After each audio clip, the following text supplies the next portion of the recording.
Taken na nga, Kim Chu tinanggihan ang manliligaw. Mukhang may nagtatangkang pumasok sa puso ni Kim Chu, pero tila hindi ito nagtagumpay.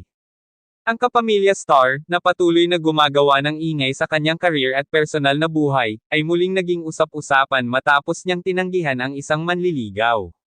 Ang tanong ng marami, dahil ba ito kay Paolo Avellino? O may iba pang dahilan? Kilala si Kim Chu sa kanyang pagiging sweet at maingat pagdating sa pag-ibig. Matapos ang kanyang matagal na relasyon kay Sian Lim, marami ang nagtatanong kung bukas na ba siyang magmahal muli.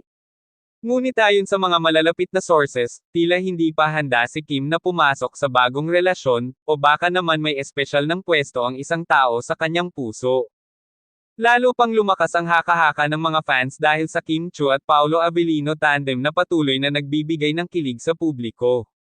Mula sa kanilang on-screen chemistry hanggang sa kanilang off-screen closeness, maraming netizens ang naniniwalang posibleng may namamagitan na sa kanilang dalawa. Sa isang interview, sinabi ni Paolo na handa na siyang magpakasal, kaya naman agad na iniuugnay ito kay Kim. Bagamat wala pang direktang kumpirmasyon, tila nagiging masyadong partikular si Kim sa kanyang love life na parang may hinihintay siyang tamang tao. Ang pagtanggi ni Kim sa isang manliligaw ay nagdulot ng iba't ibang reaksyon sa social media. May mga nagsasabing baka hindi pa siya ready, habang ang iba naman ay naniniwalang may taong mahal na talaga siya. Ano kaya ang totoo? Taken na nga ba si Kim Chu, pero hindi pa lang natin alam? Abangan ang susunod na updates.